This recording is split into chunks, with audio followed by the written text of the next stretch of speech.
El golpe fue brutal. Todo el mundo se inclinó. No, no el mundo. Mi visión. Un segundo el aroma embriagador del vino de Borgoña llenaba mis fosas nasales. El siguiente, el mármol del suelo de Carlos se abalanzaba hacia mí con una prisa indecente. Las palabras se me escaparon. Una advertencia. Un ¿qué pasa? Ahogado en un torrente de sabor amargo. Recuerdo unas manos fuertes, el olor a cedro y algo más. La colonia de Carlos. Luego su cara, distorsionada por el horror, sus ojos oscuros, casi negros, abriéndose de par en par. ¡María! ¡María!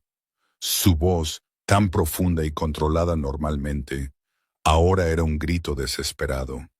Como si me estuviera ahogando en el fondo de una piscina, su voz sonaba distante, confusa. «José, el médico, ahora mismo, posible envenenamiento». ¿Envenenamiento? La palabra rebotó en mi cabeza como un proyectil sin control. Mi último pensamiento consciente. Lo había salvado. Lo había salvado sin saberlo. Luego, la oscuridad me engulló.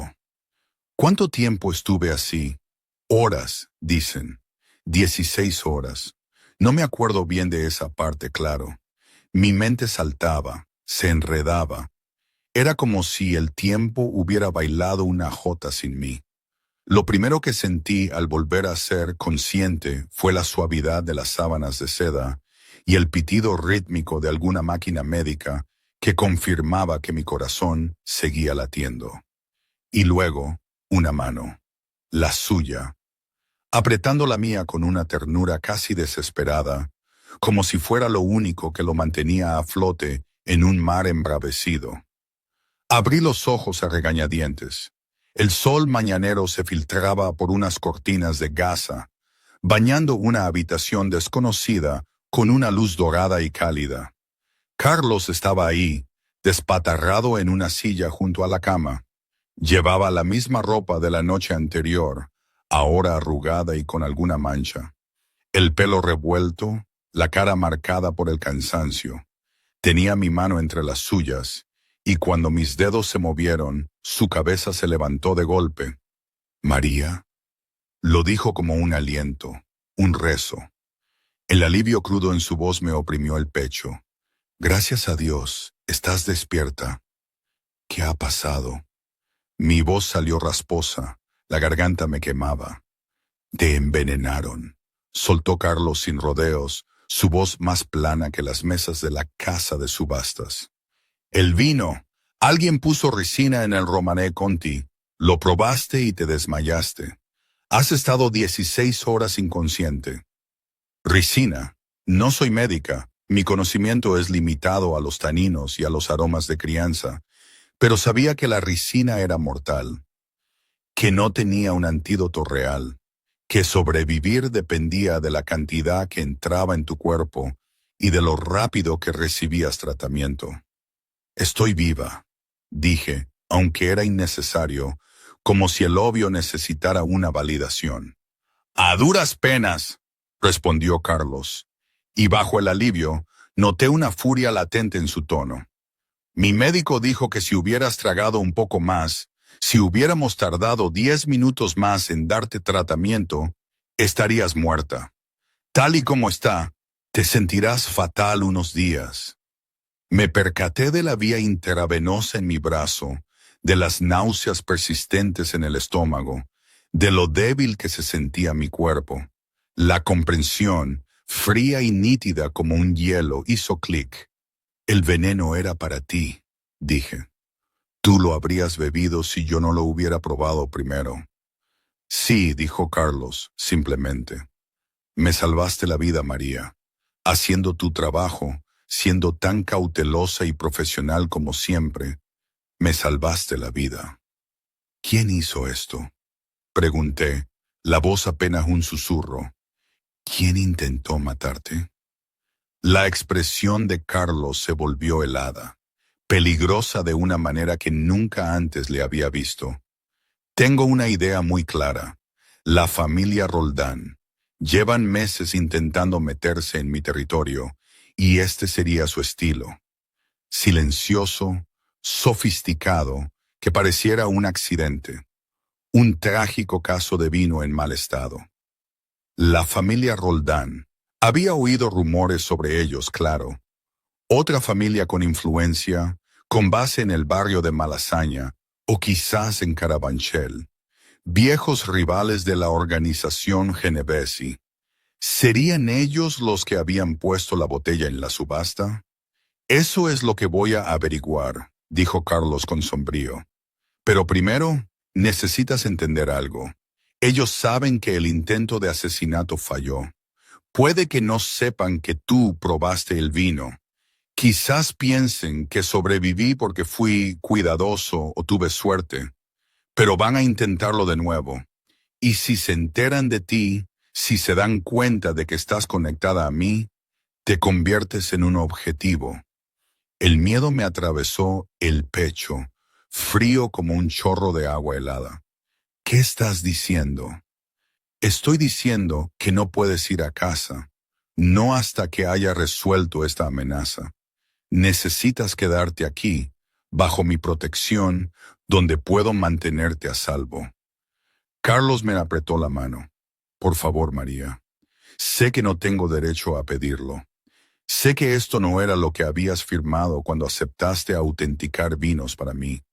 Pero por favor, déjame protegerte. Debería haberlo rechazado.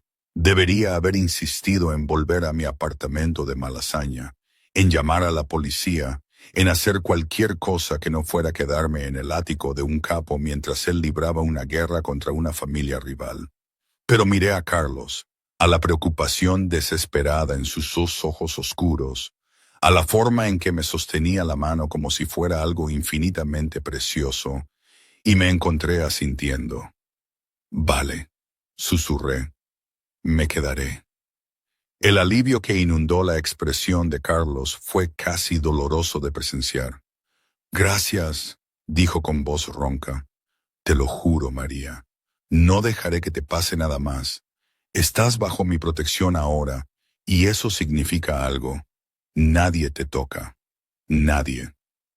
Los 3 días siguientes, mientras me recuperaba en el ático de Carlos, aprendí exactamente cuán profunda era la madriguera de su mundo. Hombres iban y venían a todas horas, reportándose a él en un italiano rápido que en su mayoría no podía seguir.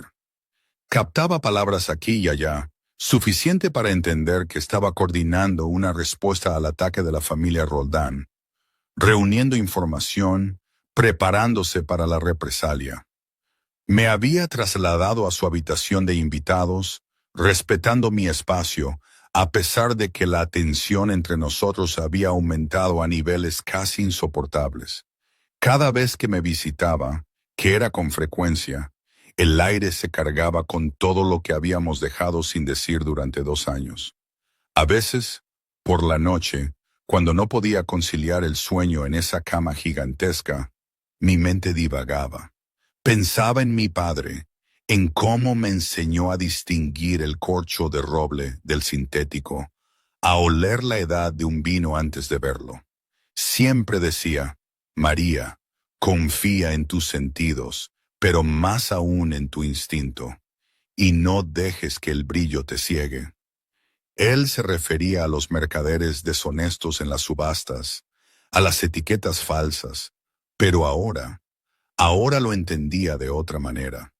Este ático, la vida de Carlos, sus promesas, todo era un brillo abrumador, tan perfecto que rozaba lo irreal. Y lo perfecto no existe. Eso me lo había grabado a fuego la vida, o al menos la vida en Madrid. Al tercer día me sentí lo suficientemente fuerte como para dejar la habitación. Encontré a Carlos en su estudio, de pie junto a los ventanales que daban a la ciudad, con un vaso de whisky en la mano. Se había cambiado a ropa limpia, pantalones negros y una camiseta Henley gris que se ajustaba a sus anchos hombros, pero parecía exhausto. Deberías estar descansando, dijo sin girarse. Llevo 3 días descansando. dije, acercándome para pararme a su lado. Me estoy volviendo loca del encierro. Mejor loca del encierro que muerta, replicó Carlos, sin rodeos. Finalmente me miró y algo se encendió en sus ojos oscuros. Llevas mi camisa. Miré la camisa de vestir enorme que había cogido prestada de su armario, ya que mi vestido de cóctel no era precisamente ropa cómoda para estar por casa. No pensé que te importaría. Toda mi ropa está en mi apartamento. No me importa, dijo Carlos, su voz más áspera. Te queda bien mi ropa, te queda bien en mi espacio, te queda bien en mi vida, María, lo cual es un problema, porque mi vida es peligrosa y casi mueres por ella. Casi muero haciendo mi trabajo, le corregí. Esto no fue tu culpa, Carlos. Ah, no, me desafió. Yo compré ese vino, lo traje a mi casa. Te pedí que vinieras aquí, que lo probaras, que te pusieras en peligro sin siquiera saber que había una amenaza. ¿Cómo no es mi culpa? Porque tú no lo envenenaste, dije con firmeza. Lo hizo la familia Roldán. Ellos son los responsables, no tú. La familia Roldán va a pagar por lo que hicieron, dijo Carlos, y había una promesa fría en su voz.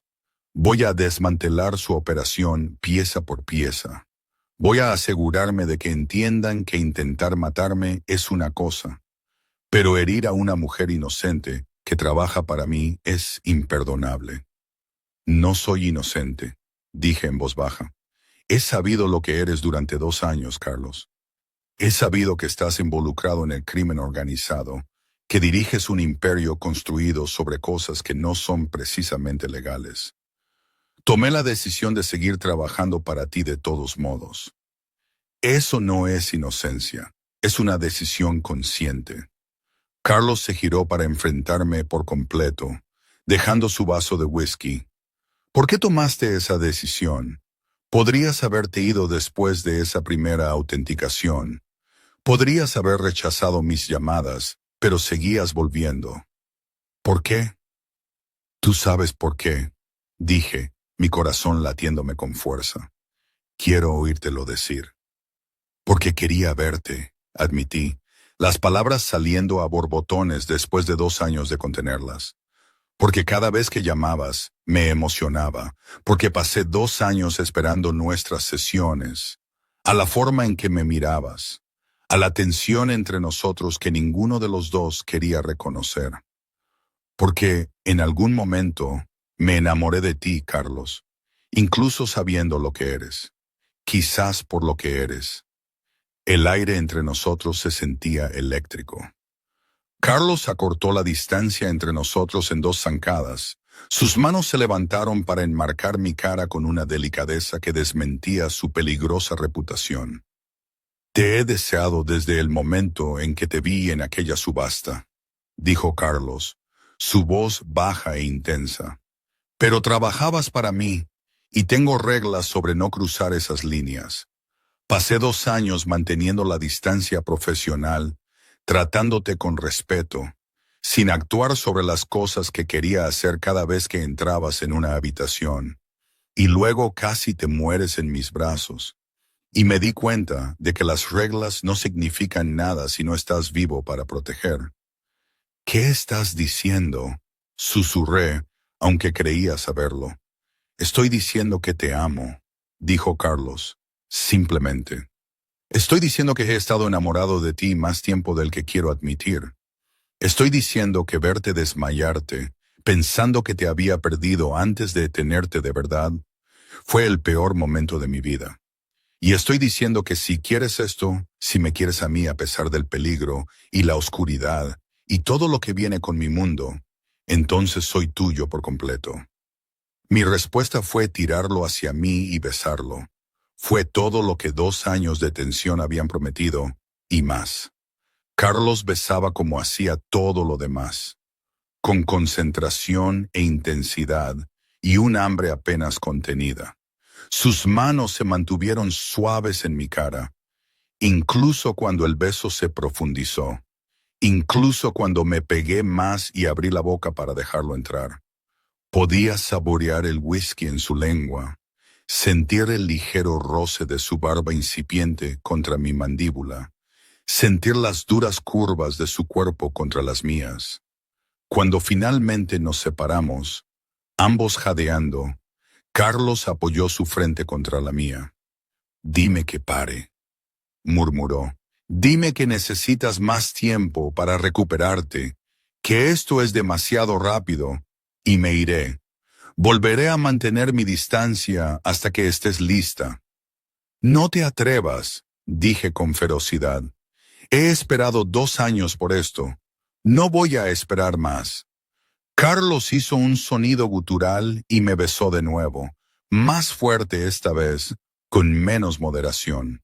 Sus manos se movieron de mi cara a mi cintura, atrayéndome contra él, y pude sentir la evidencia de su deseo presionando contra mi cadera.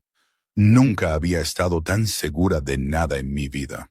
«¿Dormitorio?», jadeé entre besos. «Ahora mismo te estás recuperando». «Carlos, si no me llevas a la cama ahora mismo, voy a entrar en combustión espontánea». Me levantó en sus brazos con una fuerza sin esfuerzo y me llevó por el pasillo. No a la habitación de invitados que había estado usando, sino a su propia habitación. El espacio era masculino y sofisticado, todo madera oscura y linos caros, con esa misma impresionante vista del retiro. Carlos me sentó junto a la enorme cama, sus ojos oscuros escrutando mi cara. «Última oportunidad para cambiar de opinión. Belísima. Porque una vez que hagamos esto, no voy a dejarte ir. Ese no soy yo». «Bien», dije, ya estirando la mano hacia el dobladillo de su camisa. «Porque no quiero que me sueltes». Lo que siguió fue una revelación. Carlos hacía el amor con la misma intensidad que ponía en todo lo demás, aprendiendo cada centímetro de mi cuerpo con una atención concentrada, haciéndome jadear y gemir y desmoronarme en sus brazos. Era exigente, pero atento, rudo cuando lo necesitaba y suave cuando lo pedía. Y para cuando finalmente caímos juntos entre sábanas enredadas, entendí que ya no serviría para nadie más. «Di que eres mía», murmuró Carlos contra mi pelo, mientras yacíamos entrelazados después del torbellino. «Ahora eres mía, María. Mía para proteger, mía para amar, mía para mantener a salvo de cualquier cosa que pudiera hacerte daño».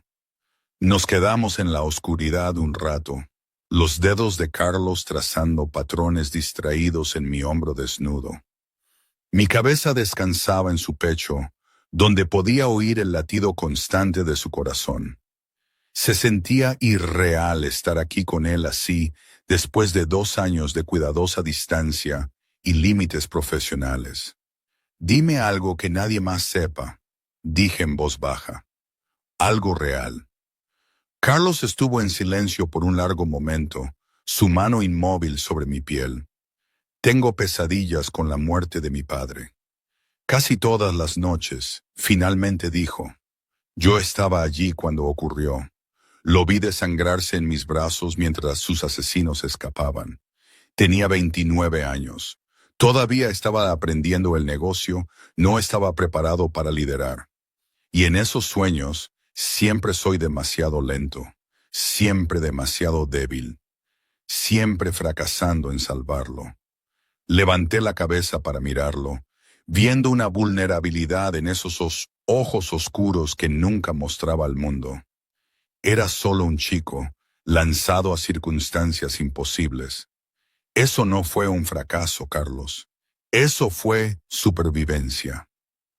«A veces la supervivencia y el fracaso se sienten como lo mismo», dijo Carlos. «Sobreviví. Tomé el control. Me convertí en lo que la familia necesitaba. Pero he pasado 12 años preguntándome si lo estoy haciendo bien, si estaría orgulloso, si estoy honrando su legado o destruyéndolo». «Estaría orgulloso», dije con certeza. «Has construido algo sofisticado, algo que perdura. Proteges a tu gente. Tienes principios, aunque no sean los convencionales». Eso es legado, Carlos. Me acercóme, presionando un beso en mi frente. Ves lo mejor de mí, bellísima, incluso las partes que no estoy seguro de que lo merezcan. Posesivo, dije, pero estaba sonriendo. Cuando se trata de ti, absolutamente, confirmó Carlos. Se apoyó en un codo para mirarme. Necesito que entiendas lo que esto significa. Ahora no estás solo en mi cama, estás en mi vida. Mis enemigos te verán como una debilidad, una forma de llegar a mí, la familia Roldán especialmente. Esto te convierte en un objetivo. Entonces lo afrontamos juntos, dije. No soy una flor delicada que necesite ser encerrada en una torre, Carlos. Sé cómo cuidarme sola. Lo sé, dijo Carlos, pero déjame cuidarte de todos modos. Déjame mostrarte lo que significa tener a alguien de tu lado que quemaría el mundo antes de dejar que alguien te haga daño. Eso es aterrador y romántico a partes iguales, dije. Bienvenida a mi mundo, bellísima.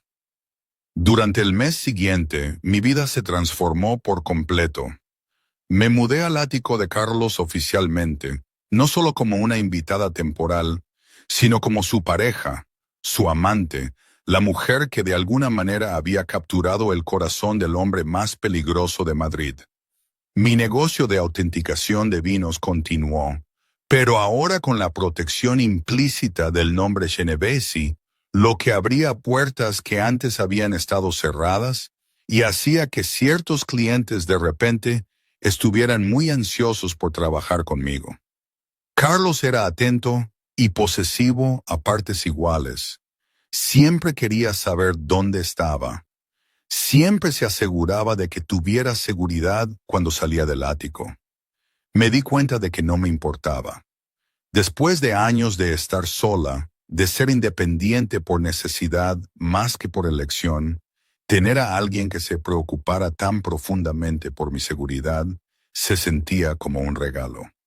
Nuestra primera cita oficial fue 3 semanas después de aquella noche. Carlos me llevó a su bodega, bajo uno de sus negocios legales en el centro, una bóveda climatizada que guardaba vinos raros por valor de millones de euros. Esto es increíble, exhalé, caminando entre filas de vinos que solo había soñado con probar.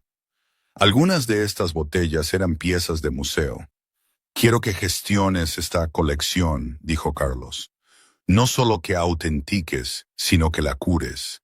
Que compres para mí, que vendas lo que no encaje, que construyas algo extraordinario. Confío en tu experiencia y quiero que tengas un papel en mi vida más allá de ser mi amante. ¿Hablas en serio?, pregunté, completamente impresionada. Ponle precio. No quiero tu dinero, dije, pero quiero acceso. Quiero crear la mejor colección privada de vinos de Madrid. ¿Puedes con eso? Bellísima. Puedo darte lo que quieras, dijo Carlos acercándome. Cualquier cosa, excepto seguridad frente a mi mundo. Eso es lo único que no puedo prometer. Entonces prométeme que siempre serás honesto, dije. No me ocultes cosas para protegerme. Trátame como una compañera, no como algo frágil que deba ser resguardado. Puedo hacer eso, asintió Carlos. Me besó profundamente, presionándome contra un estante de vinos con botellas de 6 cifras a cada lado. Aunque ahora mismo, lo único que quiero hacer es tomarte contra este estante y hacer que grites mi nombre. En la bodega, pregunté, incluso mientras el calor me tiraba bajo el vientre. Especialmente en la bodega, dijo Carlos, deslizando ya su mano bajo mi falda. Quiero hacerte el amor rodeado de millones de euros en vino.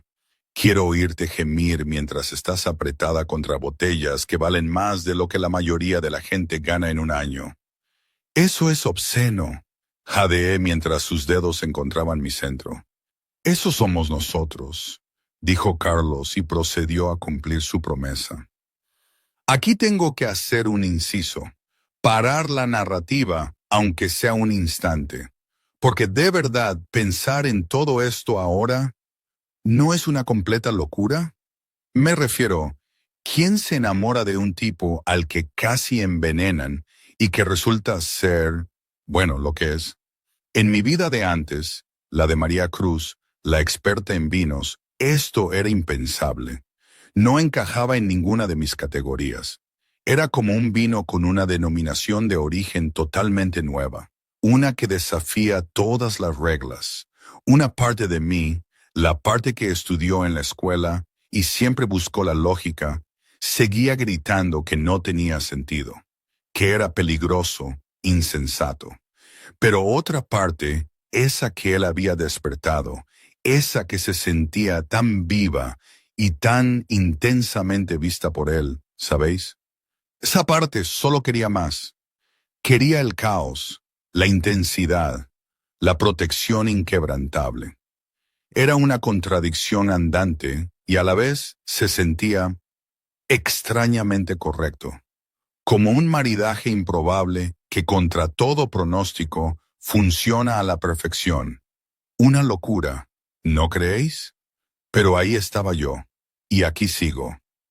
Nuestra segunda cita, la oficial a la que salimos juntos, fue en una gala benéfica en la embajada italiana. Yo llevaba un impresionante vestido rojo que Carlos me había comprado, su mano posesiva en mi espalda baja. Mientras nos movíamos entre la multitud, vi la forma en que la gente nos miraba, la especulación en sus ojos. La nueva mujer de Carlos Genovesi, la sumiller que de alguna manera ha capturado su atención. Todos se preguntan quién eres, murmuró Carlos en mi oído. Se preguntan qué te hace lo suficientemente especial como para estar a mi lado. ¿Y qué les dirías tú? Pregunté, alzando una ceja. Que eres la mujer que me salvó la vida, la mujer que me ve por completo y me ama de todos modos, la mujer con la que me voy a casar tan pronto como ella me acepte. Casi me tropiezo con mis propios pies. ¿Qué? ¿Demasiado pronto?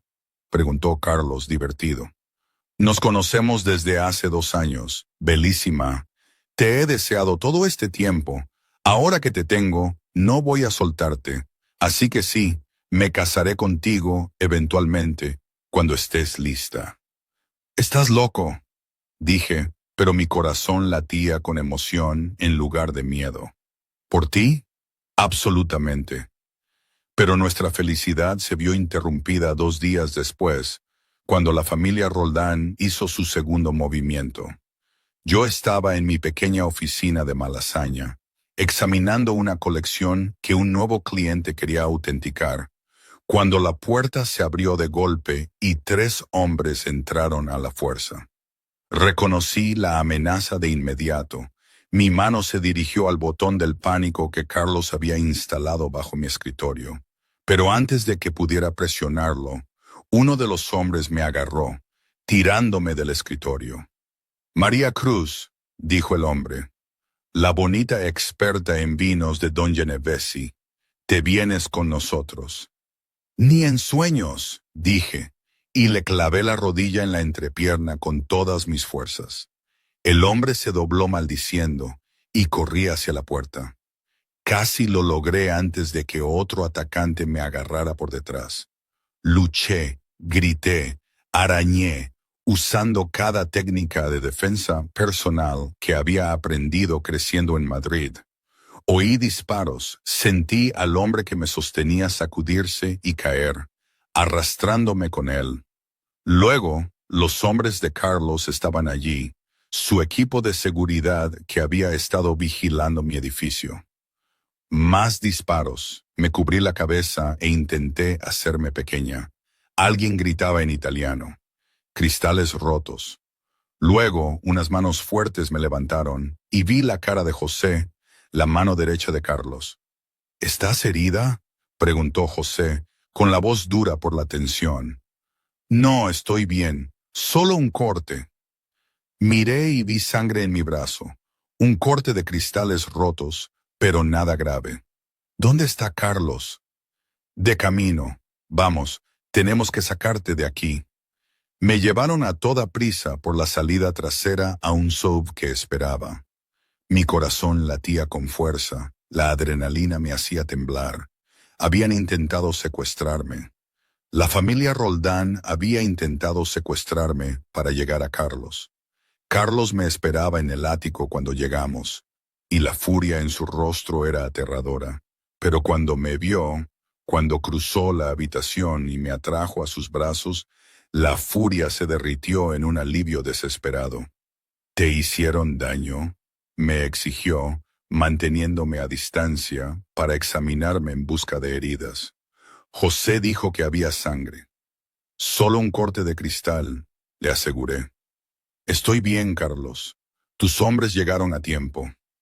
No deberían haberse acercado lo suficiente como para intentarlo, dijo Carlos con voz oscura. Esto termina ahora.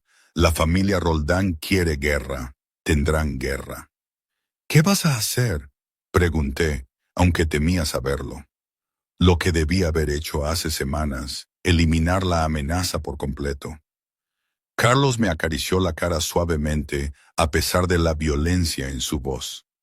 Intentaron envenenarme y casi te matan. Luego intentaron secuestrarte de tu propia oficina. Están escalando, lo que significa que necesito acabar con esto antes de que tengan otra oportunidad. Ten cuidado, susurré. Acabo de encontrarte. No estoy lista para perderte. No vas a perderme, prometió Carlos. Llevo 20 años en esto, Belísima. La familia Roldán es vieja y débil. Están a punto de aprender lo que sucede cuando vas a por lo que es mío.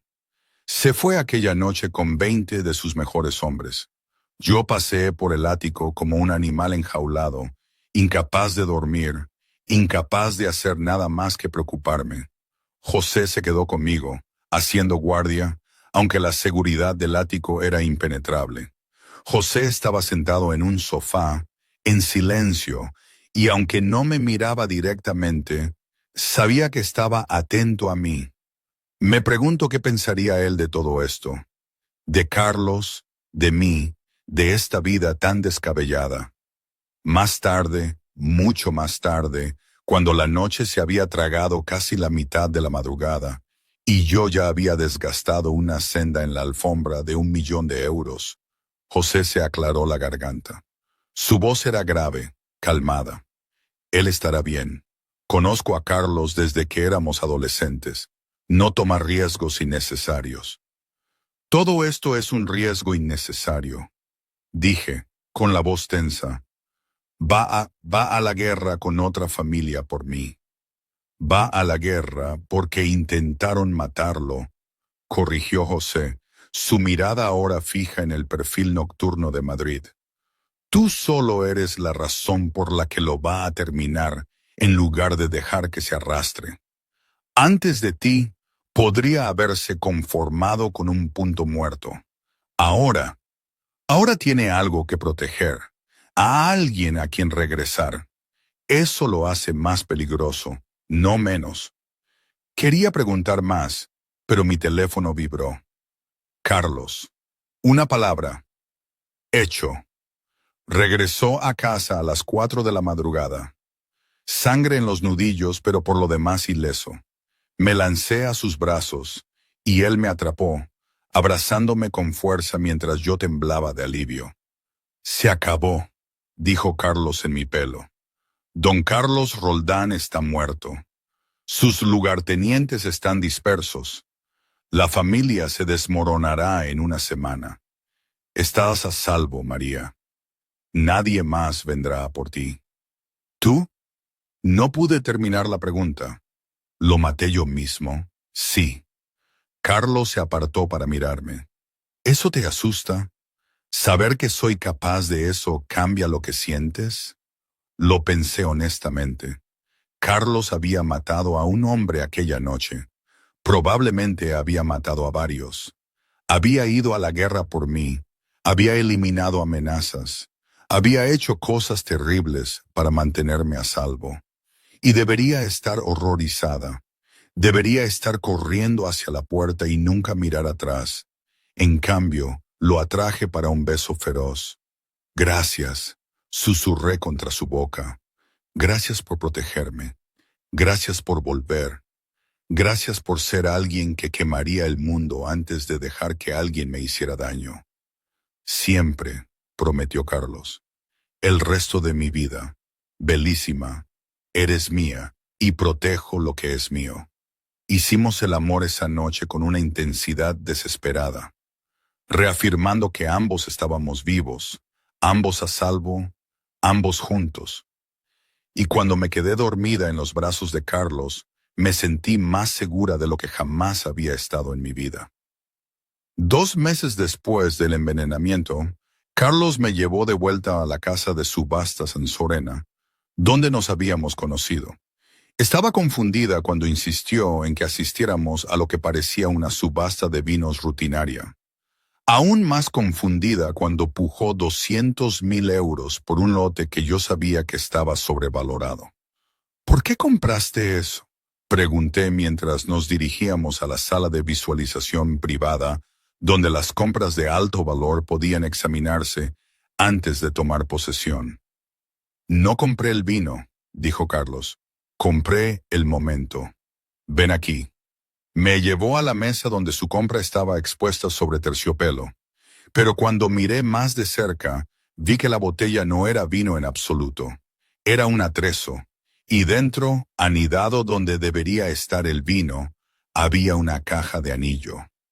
Carlos, exhalé. Abrió la caja para revelar un anillo que me dejó sin aliento. Un rubí del color de un buen vino, rodeado de diamantes que atrapaban la luz como estrellas. Era inusual, sofisticado y absolutamente perfecto. Hace 2 años y medio te vi en este edificio, dijo Carlos, tomando mis manos. Estabas autenticando un Margaux y tenías una expresión de completa concentración en tu cara. Y pensé que nunca había visto nada más hermoso. Te contraté aquella noche porque necesitaba una excusa para verte de nuevo. Seguí contratándote porque cada vez que te veía, me enamoraba un poco más. Luego, casi te mueres, continuó Carlos, su voz ronca por la emoción. Y me di cuenta de que había malgastado 2 años siendo profesional, siendo respetuoso, siendo cuidadoso, cuando lo que debería haber estado haciendo era mostrarte exactamente cuánto significabas para mí. Así que no voy a esperar más. No voy a ser cuidadoso. Te estoy pidiendo aquí mismo, en el lugar donde nos conocimos, que te cases conmigo. María Cruz, eres la mujer más extraordinaria que he conocido. Eres brillante y fuerte, y me ves por completo, lo bueno y lo terrible, y me amas de todos modos. Me salvaste la vida siendo cautelosa y minuciosa. Ahora, te pido que la salves de nuevo eligiendo pasar la tuya conmigo. Cásate conmigo, bellísima. Sé mi esposa. Déjame pasar el resto de mi vida manteniéndote a salvo y haciéndote feliz. Estaba llorando, el rímel corriendo definitivamente, y no me importaba. Sí, dije. Sí, por supuesto, sí. Te quiero muchísimo, Carlos. Me deslizó el anillo en el dedo y me besó profundamente, allí mismo, en la sala de visualización privada de Ansorena, probablemente escandalizando al personal que observaba discretamente. Cuando nos separamos, yo me reía entre lágrimas. Una botella de vino falsa con un anillo dentro. Dije, esa es la propuesta más romántica o más ridícula que he oído nunca. Somos nosotros, dijo Carlos con una sonrisa. El vino nos unió, el vino casi nos mata a los dos, y ahora el vino está marcando el comienzo de nuestro futuro. Es perfecto. Se casaron 3 meses después en una pequeña ceremonia en una bodega de La Rioja, de donde procedía la familia de Carlos. María llevaba un vestido color champán que la hacía parecer un ángel, su cabello rubio platino peinado en elegantes ondas, sus ojos azul hielo brillantes de felicidad. Carlos vestía un esmoquín a medida y no podía dejar de mirar a su novia como si fuera un milagro que no acabara de creer que fuera real. Toda su organización estaba allí junto con el pequeño círculo de amigos de María del Mundo del Vino. La ceremonia fue en italiano y español, y cuando Carlos pronunció sus votos, varias personas lloraron abiertamente. Entraste en mi vida evaluando vino, dijo Carlos, y lo cambiaste todo. Me hiciste volver a creer en el amor. Me hiciste querer algo más allá del poder y el control. Me diste un futuro por el que valía la pena vivir. Eres mi corazón, mi amore, mi pareja, mi igual, mi todo. Te amo per sempre. Me viste cuando solo estaba haciendo mi trabajo, dijo María entre lágrimas, y me hiciste sentir que valía la pena ser vista. Me protegiste, me valoraste, me amaste incluso cuando era peligroso. Me diste un hogar, una familia, una vida que nunca supe que quería. Eres mi fuerza, mi seguridad, mi gran amor. Te elijo a ti, Carlos, hoy y cada día por el resto de nuestras vidas. Cuando se besaron como marido y mujer, los vítores probablemente se oyeron en el viñedo de al lado. Su luna de miel fue de 2 semanas, recorriendo regiones vinícolas de Europa, visitando viñedos históricos y probando vinos que la mayoría de la gente solo soñaba. Carlos era atento y romántico, sorprendiéndola constantemente con pequeños gestos, siempre asegurándose de que fuera feliz, y María nunca había estado más contenta. 2 años después del envenenamiento, me encontraba en la bodega de la mansión del barrio de Salamanca, que ahora compartía con Carlos, examinando una nueva adquisición para nuestra colección. Habíamos construido algo extraordinario juntos, una de las mejores colecciones privadas de vinos de España. Con mi experiencia y los recursos de Carlos, habíamos creado algo verdaderamente especial. Mi mano descansaba inconscientemente sobre mi creciente vientre, de 6 meses de embarazo de nuestro primer hijo. Una niña, habíamos sabido la semana pasada, aunque Carlos ya lo había sabido de alguna manera. Los Genovesi siempre tienen hijas primero, había dicho con tal certeza que yo me había reído. Es tradición, la forma del universo de mantenernos humildes. Habíamos discutido juguetonamente sobre nombres durante semanas. Carlos quería Estefania por su padre. Yo prefería Aurora por la diosa del amanecer, los nuevos comienzos. Finalmente habíamos llegado a un compromiso. Stefania Aurora Genovesi, un nombre que honraba el pasado mientras miraba hacia el futuro. El embarazo había sido inesperado pero bienvenido, una evolución natural de la vida que habíamos construido juntos. Carlos se había vuelto imposiblemente más protector, rondando y preocupándose de maneras que eran entrañables y a veces sofocantes, pero yo lo entendía. Había perdido tanto en su vida. La idea de perderme a mí o a nuestra hija era insoportable para él. Se supone que debes estar descansando, dijo Carlos desde el umbral de la bodega, aunque su tono era cariñoso en lugar de regañón. Últimamente lo decía mucho. Estoy examinando vino, no corriendo una maratón, dije. Pero me acerqué a él de todos modos, dejándole que me abrazara de esa forma cuidadosa que había adoptado desde que supo lo del bebé. Además, nuestra hija necesita aprender el negocio familiar temprano.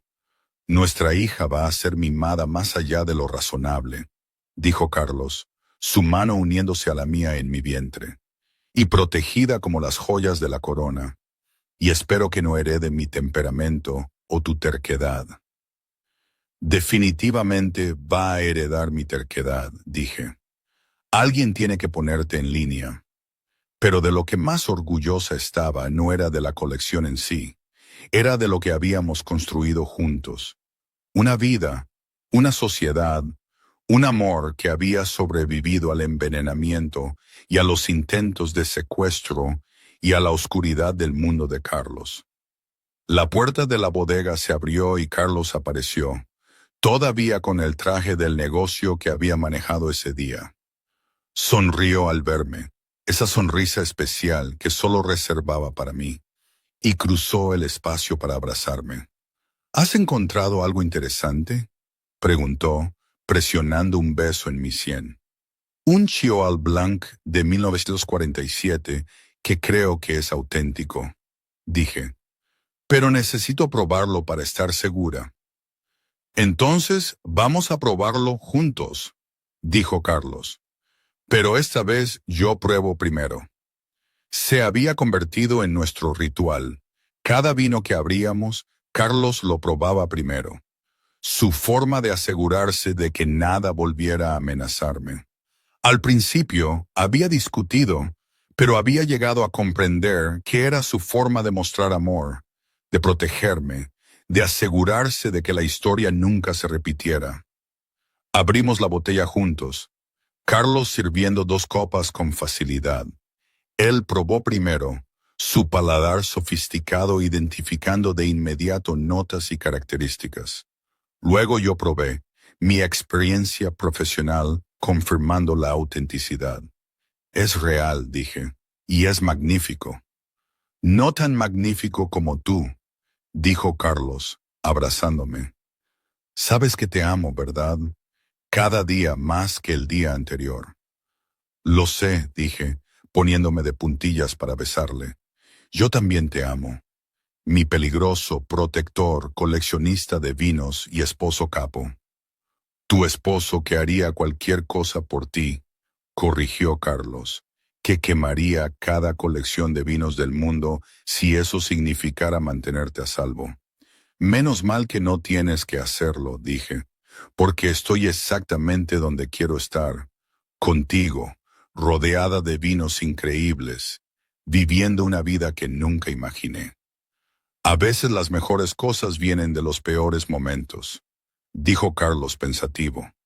Compré aquel Romanée Conti para celebrar un éxito de negocios. En cambio, casi nos mata a los dos, pero también nos unió. Nos obligó a dejar de fingir que no había algo entre nosotros. Nos hizo enfrentar lo que habíamos estado esquivando durante 2 años. ¿Así que dices que ser envenenada fue bueno para nosotros?, pregunté, divertida. Estoy diciendo que incluso las cosas terribles pueden llevar a resultados extraordinarios. Me salvaste la vida aquella noche, y al hacerlo, me diste una razón para vivir de verdad. Ese es el mejor regalo que alguien me ha dado jamás. Dejé mi copa de vino y rodeé el cuello de Carlos con mis brazos. Entonces supongo que estamos en paz, porque tú me salvaste a mí de vuelta. Me diste un hogar, una familia, un amor que no creí que encontraría nunca. Me viste, Carlos, realmente me viste, y me elegiste de todos modos. Te elegiré cada vez, bellísima, prometió Carlos. En esta vida y en lo que venga después, eres mi todo, mi principio y mi fin, mi mayor riesgo y mi mayor recompensa, mi amor. ¿Y hoy qué te digo? No lo sé. A veces pienso que fue lo mejor que me pudo pasar. Que mi vida era un camino recto y él lo hizo serpenteante, lleno de recovecos y sorpresas. Otras veces, muy de vez en cuando, me pregunto si no cometí una locura. Si este no es un cuento de hadas con fecha de caducidad. Probablemente ambas cosas. Así es la vida, ¿no? Nada es blanco y negro. Nada es perfecto, ni siquiera un Romanée Conti de 1945 sin veneno. Pero esta vida, con sus peligros, sus pasiones y sus silencios en la bodega, es mía. Y con él se siente lo que se siente, y eso, supongo, es más que suficiente.